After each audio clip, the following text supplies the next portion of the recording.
Welcome to the Black Box Radio Live Doof, the dressed up Dope Fiend show. Dope Fiend Timaay. I'm going to take you on a 32-year journey of my life on the streets of Baltimore, Maryland. Me getting high, committing crime, and most of all, losing my goddamn mind. Look, we gonna share a story tonight. I know y'all gonna like it. I want y'all to push that like button, that subscribe button, and that share button on Black Box Radio Live platform. I'm going to be on every third Tuesday of the month at 9 p.m. But first, we're going to take the atmosphere down and we're going to pause.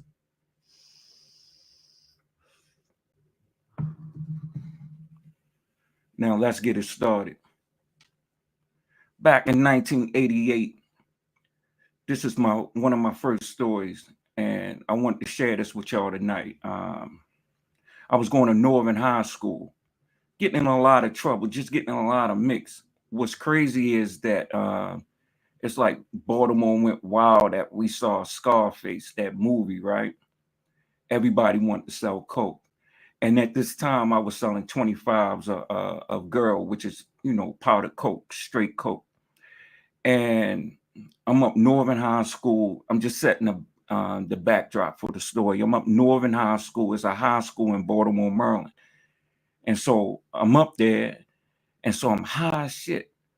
Somebody gave me, some weed, but this wasn't regular weed. Weed is marijuana for people that don't know. So I'm already late. So I'm in a late line, And as I'm in the late line, the principal checking us in. So I'm so high, I start doing a kid and play with the principal, right? So let me just describe the kid and play if nobody don't know that dance. And so you kicking each other, feet together, you know what I mean? And you doing this dance. But he wasn't doing it, so I'm kicking him in the shins. You understand what I mean? So he sent me to the office. So as I'm going to the office, once again, I'm out my mind, right? As I'm going to the office, I sit in there and I was smoking Newports. That's a cigarette, a menthol cigarette. So I light up a cigarette up in there. And so the first thing when he comes in the office, he's like, "Hey, you smoking in my office?" And I just kept smoking. So he like, "You're out of here, right?" So this is my second high school that I got kicked out of. First one was Mergenthal, or Maryville for short. And that's another high school in Baltimore. And so once my mom found out, so my mom was like, "We're going to give you a little break." So she sends me up Ohio with my dad, updating. I'm thinking I'm just visiting. So my crazy ass already, because I just started sniffing that Billy Boy, which is dope or heroin, if y'all don't know what that is. So I made sure I copped up. That means that I'm buying some, because my father sniffed dope. And so I got the dope, I got the coke, I'm ready to get on an airplane. That's how crazy I was at that time. Lost my mind. Anything could have happened, just getting on an airplane. And so she buys a ticket, she takes me to the airport. I'm thinking I'm just staying for like a couple days, then coming back, so I can just start, twirling again. Twirling is, selling. So the next thing you know, I was like, what, about 16. I was 16 at this time. I was 16 years old at this time. And so I'm on my way to Ohio, and I get there.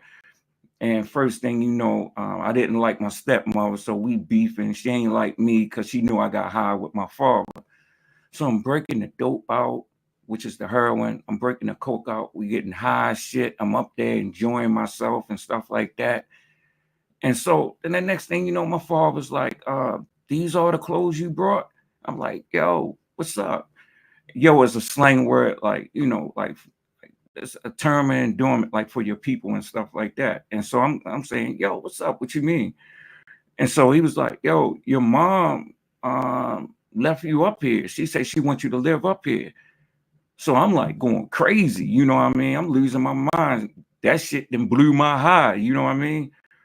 So already I'm on the phone calling my mom. I'm like, yo, that's why you got me the one-way ticket. You know, it's all clicking in my head now, you know. So she's like, I think that's what's best for you and stuff like that. So the next, she ain't know that I had money to get back.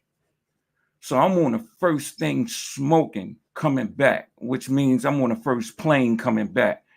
And so midway through at the airport, at the layover, which I was in, I'm like, hey, guess what? Ma, you need to meet me at the airport a certain time and pick me up. So she already surprised, you know what I mean? So she agreed to come pick me up from the airport.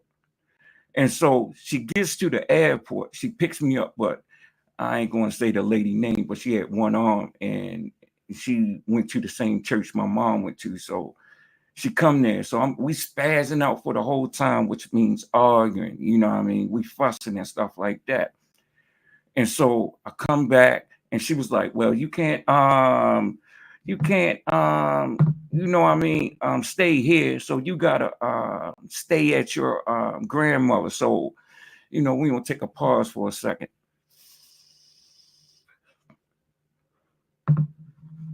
So she was like, you can't stay here. You gotta stay at your grandmother's. So I go to my grandmother's. So my grandmother's, I got this rat fur. You know what I mean? That's what my grandmother called it, a rat fur. But I got this fur coat. You know, I'm out every time when I'm about to hit the block. I'm putting this coat on. You know what I mean? So I'm all fresh. You know, I'm getting ready. So my grandmother on the phone. You know what I mean? I don't know who she was talking to, but she was like, "Yeah, girl, he got that rat fur on. He don't bring it back in my house." So I'm on my way up to Midwood Avenue to where we kept the stash at. So I get up there, I catch a hack, and Baltimore hacks or rides. You ain't catch cabs, you catch hacks.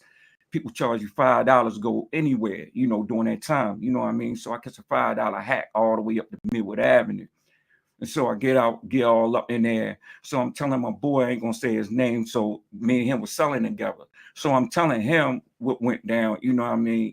I'm always hyping and stuff. You know what I mean? So I already sniffed a bunch of, you know, girls, which is cocaine, you know, powder coke. So I already sniffed. I'm already amped up. I already put like 225s up in me.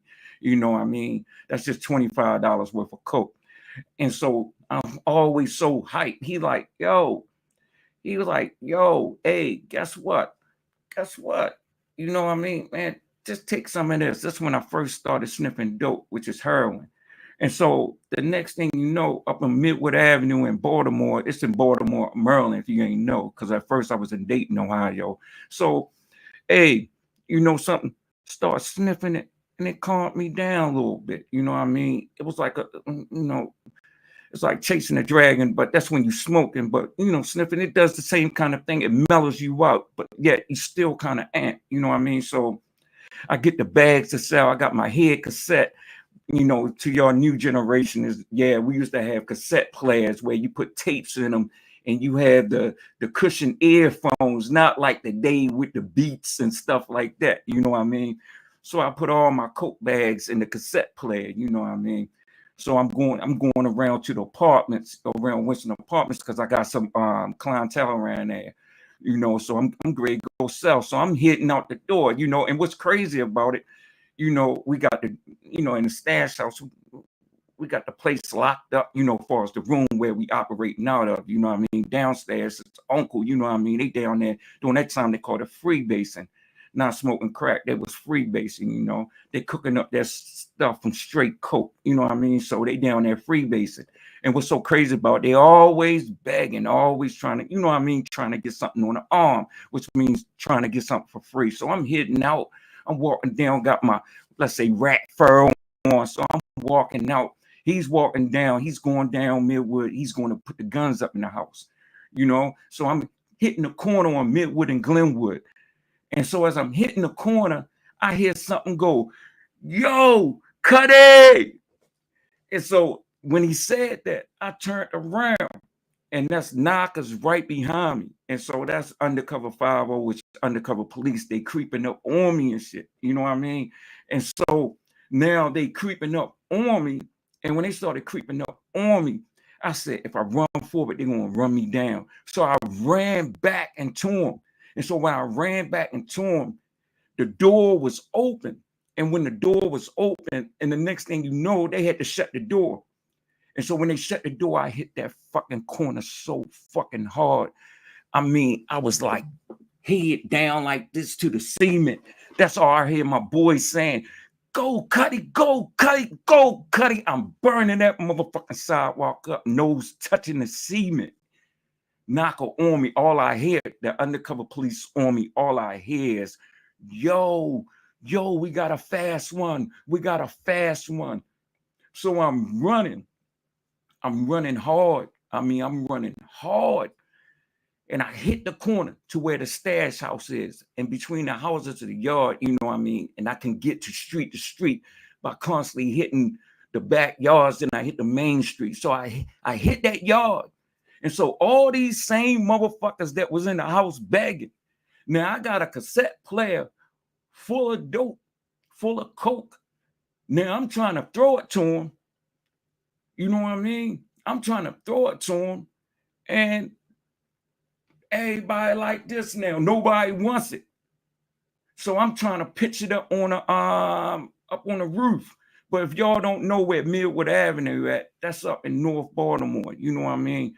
Up around Woodburn, up in North Baltimore. So I throw the coke up on there. So I'm already coked up, already sniffed some dope. So I'm running hard. So I hit that motherfucking fence like a champ. I didn't even jump the fence. I didn't even jump it.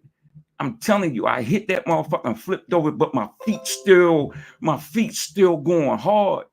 My feet still going.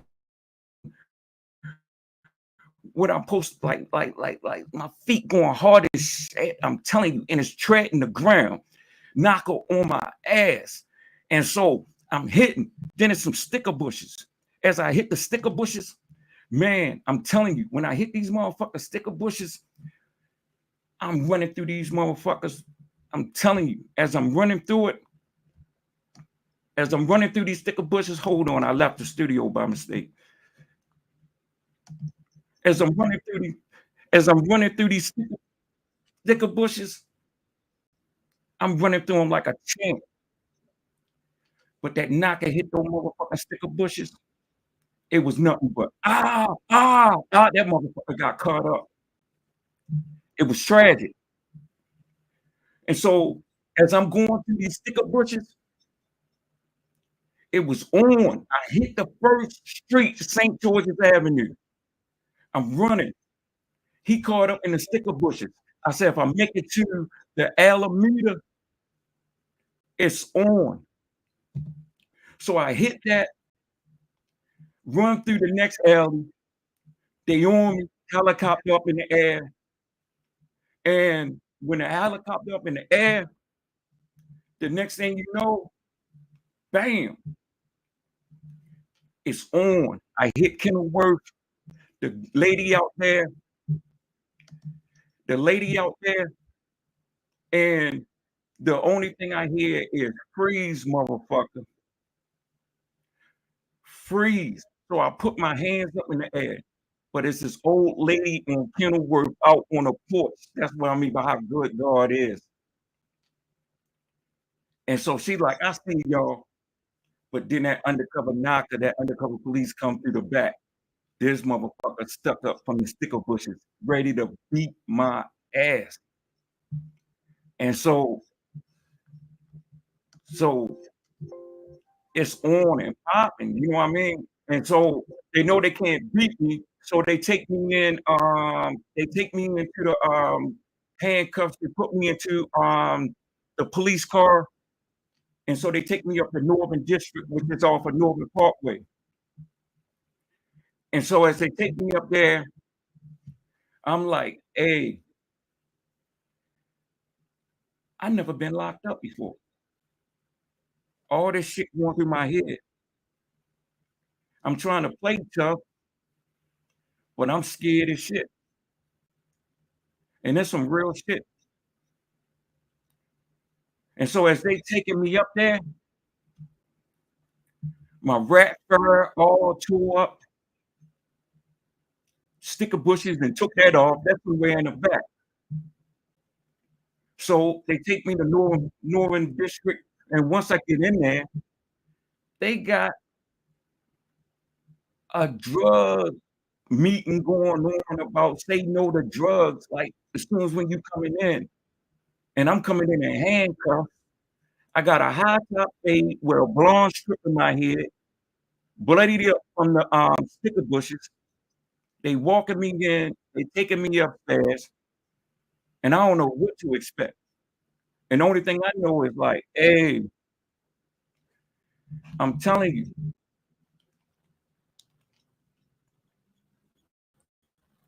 hold on." It's like a lot of stuff going on right now, technical issues, stuff like that. But I wanna get through this story because the devil is a lie. But I'm sitting in that police station. I'm sitting in there. They call my mom's up. She comes up in there, and my mom asks me what happened, and my aunt with her, and they throw this cassette player on the, table, and I still got the headphones around my neck, right? But not the cassette player. And I said, "It's not mine." My mother took that goddamn purse. I don't know what she keep in that purse. I don't know if it's a bag of nickels. I don't know what it is, but she beat the shit out of me. Yo, she beat the shit out of me. I was so mad, I would never think about hitting my mother. But right then and there, cuffed to a motherfucking chair, I felt kind of violent right there. You know, I didn't know how to take that. You know what I mean? So they charged me with all the coke, and I ain't no tough nigga. I'm telling you, I wasn't trying to go up to Hickey. That's the boys for juvenile home where they send juveniles at. I wasn't trying to go up there. So my aunt take me in her car. So I'm kicked out of school. I got nothing going on except for a charge now. Kicked out my mom's house, rat fur guard, could have got my ass broken in half by the police. Now I still gotta come home hear her mouth, and I got a court date coming. So as I'm waiting for this court date, I wind up going to Lake Clifton High School. That was my third high school. And so I finally get this court date. So I'm in front of the judge, and he's like, "You got a choice. Either I'm gonna send you to the juvenile home, or you can join the military." And my ass was like, "In the Navy." You know what I mean? I'm going because I had like close to like what about between like 500, $600 bags on me as far as worth 25 for the straight coat. And I had like 360s of the dope on me, but it was personal as far as my personal use. And I ain't know nothing about nothing. You know what I mean? So once again, in the Navy, going to sail the 7 seas. You know what I mean? I was ready to go. But one thing I wish that those old heads had have told me before I started sniffing that dope, that damn, you go through withdrawals. You go through withdrawals.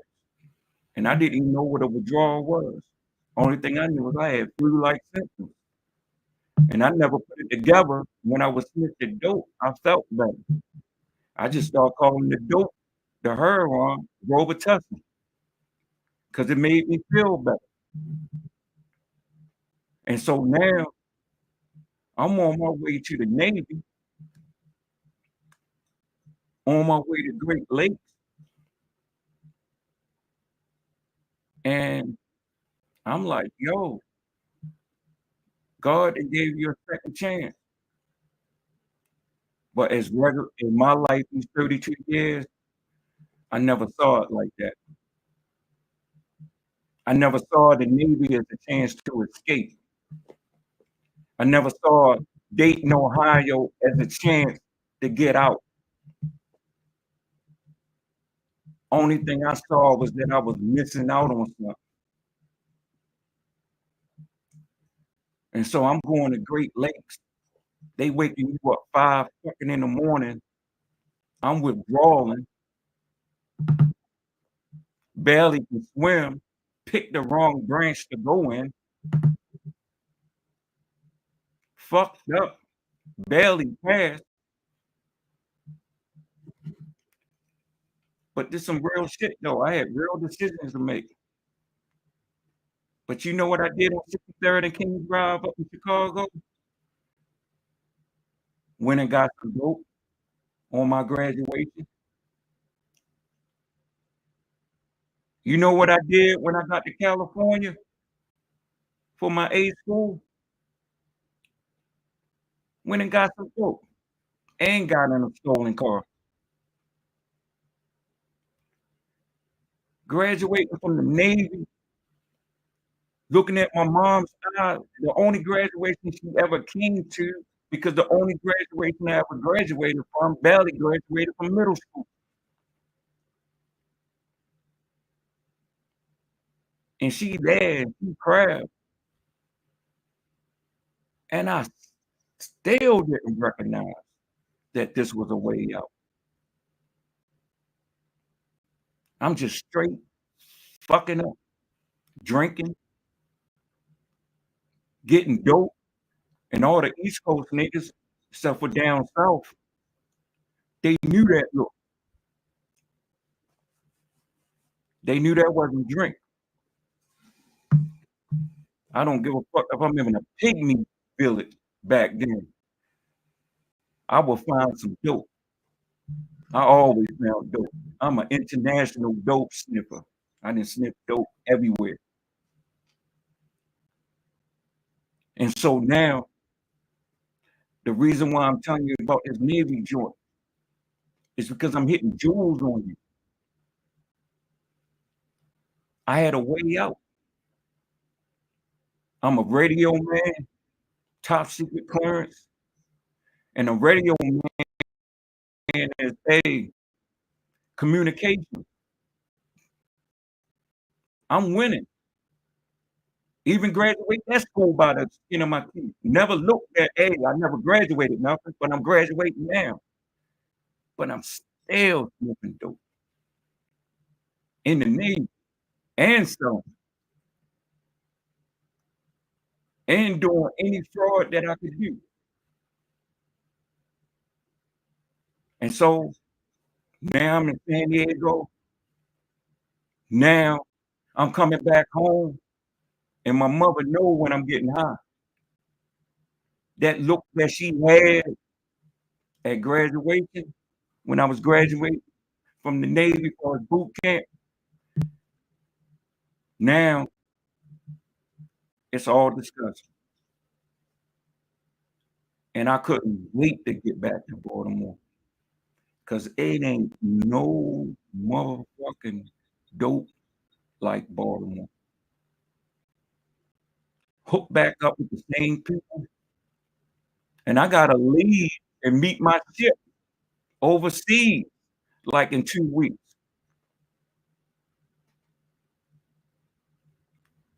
And I'm just straight fucking up. My stupid ass, like, I'll tell you this little sidebar. I used to sniff dope and go down and have sex with prostitutes so that I can get my money back or part of my money back because they go by when you bust off between you do ejaculation up, you know. So I'm down there doing that. And I used to go downtown, drink with the homeless, and I did that for a long time. And then I leave in 2 weeks. 2 weeks. Now I'm overseas, ready to meet my ship, and I just throw everything away. I'm in Naples, Italy, acting like I'm going out of my mind, going up in the well, I ain't gonna say I was going up there, but I was taking not 3 boxes of car radios, 'cause in Italy, we didn't have car radios in their cars. I'm walking out with a what you call it, a flat car, a flatbed, filled with them, 'cause I knew nobody gonna question the motherfucker walking out. Nobody got balls like that. And the point what I'm making is when you have a chance to escape, you know, take it. I'm not saying that my life would have been, like, spectacular, but all this hard shit that I went through, my life lessons would have came at a slower pace, not 13 overdoses. And I just want everyone to win because I lost for so long. And it's nothing looking at your mom with that disappointment on her face. And what's so crazy about live stream is trauma is real. Because I'm going to a story trying to make y'all laugh, Dope Fiend Timaay. I'm going into something that, man, now that I'm in my right mind, really fucking me up. You know, if anybody stay tuned, you know, if y'all have questions, I want y'all to have questions, you know, ask me questions or whatever. But I was kicked out the Navy for antisocial behavior, mixed personality disorder, and passive aggressive features. Kicked out under a general, under honorable conditions, but I could never re-enlist. So just like all the high schools and I got kicked out of, even got kicked out of driving school, motherfuckers. Once again, I'm kicked out. Once again, I'm not finishing shit. Not finishing nothing. And I think I'm little. I'm on a train with a one-way ticket coming home to nothing but to the eyes that my mother had of disgust looking at. I know this is supposed to be like funny and humorous, but this shit kinda just brought up old feelings within me. And one thing I am, I'm real. I'm going to be me. Just be me. You know, and I tell y'all the shows will get better, but all thing I'm just saying is that, man, this shit is real. A 16, 15-year-old boy sniffing dope. A 16, 15-year-old motherfucker getting chased by the knocker, selling drugs, and I didn't even have to, sell. My mother took good care of me. I ain't need a one for nothing. And the point what I'm making is choices. These the jewels that I'm putting on you now, choices. I had a choice. I had a choice to leave all this shit behind. But me playing all these dope fiend games, Dope Fiend Timaay, playing these motherfucking games, always trying to come up Always try to make a lick, try to make money. Lost the best thing that was smoking in my life at that time. It was so crazy. All my cousins that stayed in, man, had the best time of their life. Come back to Baltimore, left off where I left it at, getting high, drinking, selling drugs, doing fraud. But you know something, motherfuckers? I could dress.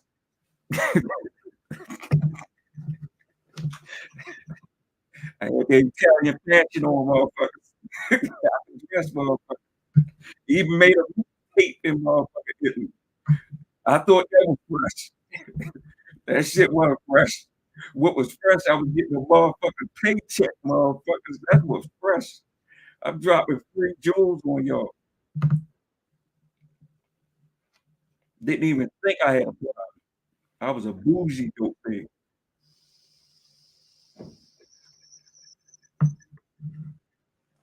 A bougie dope thing.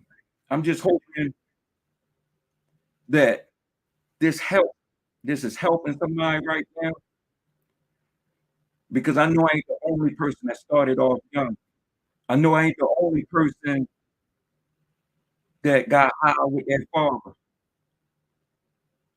I know I ain't the only person that was supplying that father dope habit.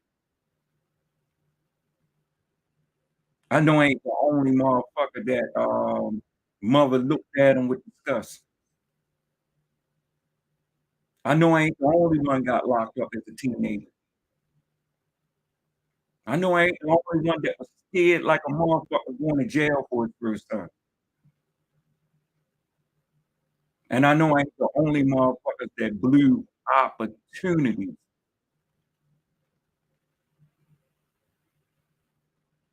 And all these things that I've done for 32 motherfucking years, and that's just one story, one piece of one story. 32 years, that shit becomes normal to you. Fucking up becomes normal. And so now I'm unraveling all that shit. Now I'm growing up fast. I don't even know how to fucking relationship. I'm 53, was just walking around with a Bluetooth speaker. Who does that at 53?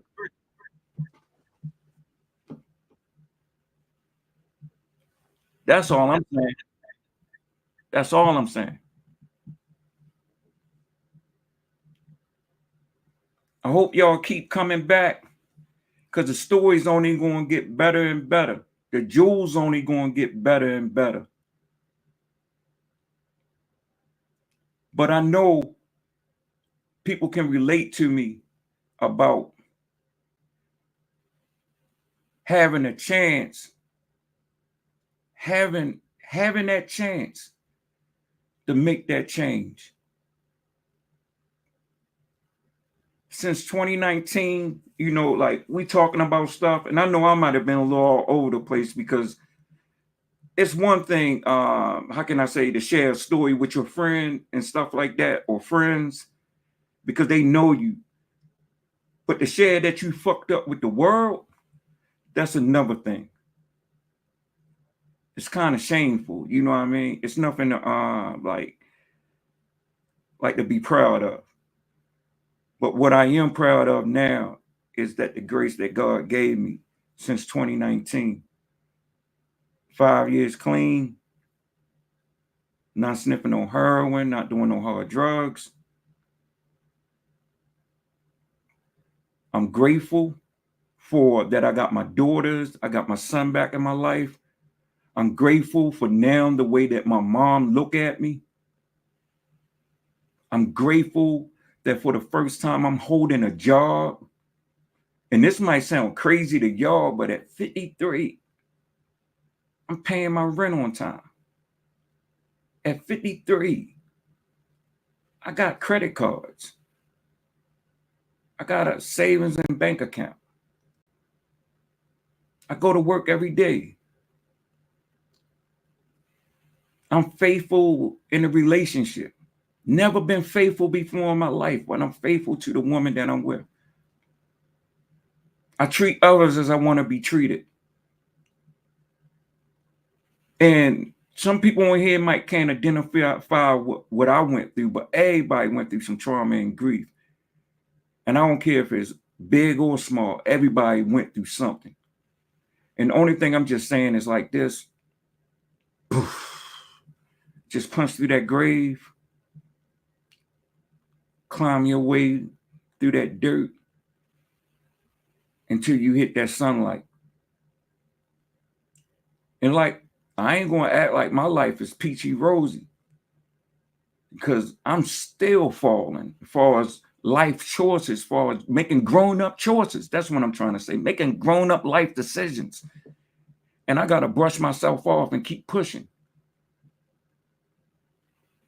I got so much trauma and grief, I ain't got time for therapy. The only thing I can do is give it to God. I got to keep it moving. I got about, 20 good summers left? I got to keep it pushing. But I'm telling you, if you're going through something, I don't care if it's cancer. I don't care if you lost someone. I don't care what you're going through. I don't care if you're still getting high.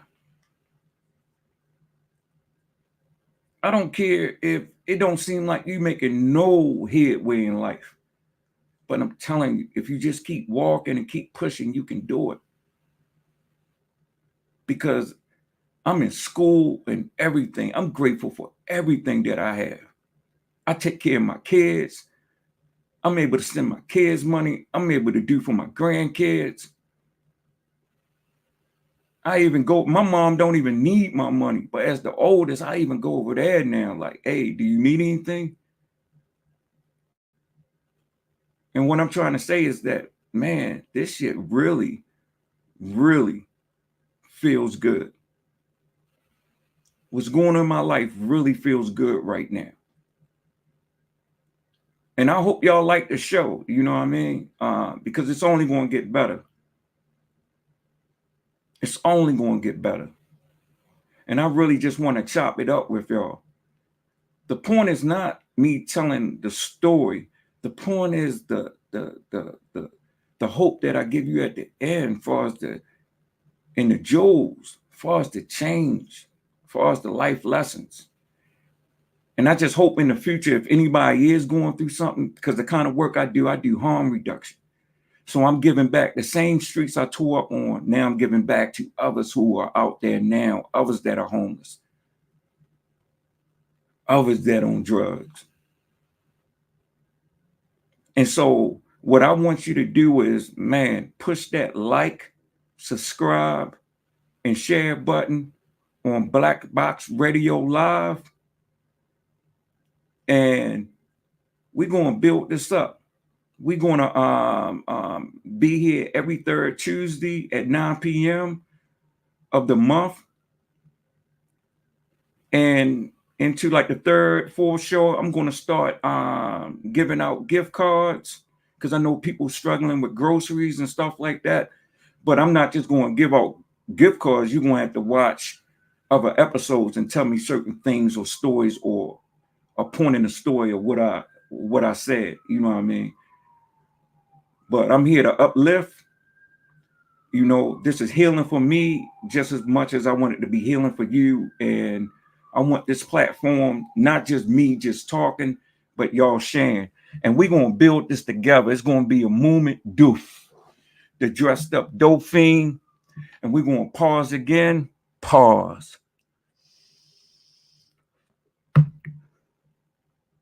Until next time, to the next third Tuesday at 9 p.m. Yeah, we're going to do this. If you liked it, you liked it. If you didn't, fuck you. We're going to do this. Have a great night.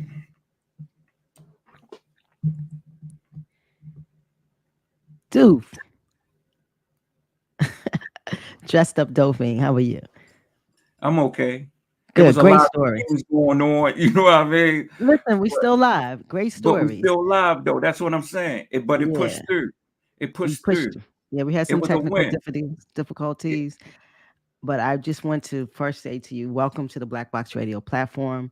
On top of that, listen, I just want to say, listen, the transparency in which you in these stories and the things that you went through over these 32 years. I know there's stories. I mean, I've heard some of the stories. The stories are going to be hilarious, y'all. They're going to be sad. It's a lot going to go on with these stories. It's emotional. But when you in drug addiction, you are out of your mind, literally. And so you're going to hear these stories. But what is the greatest thing about this is brother Timaay, Dope Fiend Timaay, is going to bring it back to it inspires you. You understand who he is, you understand who he is now, and what he's trying to do with his life now. And understand that whatever you're going through, you can come back. It's not where you start, it's where you end, and the process that it takes to get to that ending. So listen, every third Tuesday at of 9 the p.m. month at 9 p.m. Doof is coming, dressed up Dope Fiend. The flyest Dope Fiend out here, a bougie Dope Fiend with hella stories. So the languages, listen, this is wine down. This is after 9, baby, after dark. Get your wine, because we coming with some language, we coming with some gritty and some real stuff. But we also try to kind of define those terms that he put out there, and also it's going to keep coming. And he's going to bring other guests, and he's going to have some gift cards. So this is going to be something that is great. We appreciate his transparency. Troy, we appreciate you. Thank you for wanting to do this, to give people your life, the things you didn't do right, and then try to make it all right. So And we you can go appreciate on you. YouTube and share it. That's right. Go on YouTube and share and tell them a little bit about you.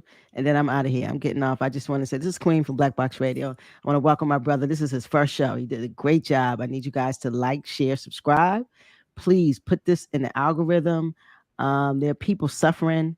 There's resources out here. There's narcotic and anonymous. There is therapy. There's resources for you to go forward. Dope and pills and all of this is very prevalent in our society right now. There's a lot of resources out there. Please, if you're ready to get off the streets or you're ready to get off, because it's some dope fiends that got money.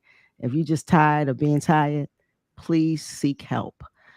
All right. So tell them a little bit about the person now, and then we out of here. I'm gone. Thank you for being a part of Black Box Radio and give us this great content. Peace. I'm going to share for us like right now I'm in harm reduction, and harm reduction is the front lines before peer recovery, where you're trying to get help and trying to go into treatment.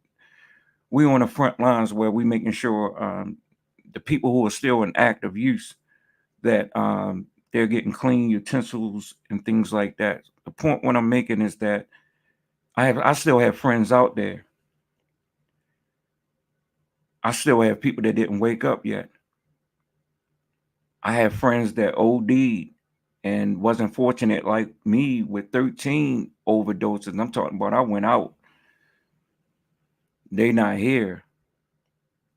So all I want to do is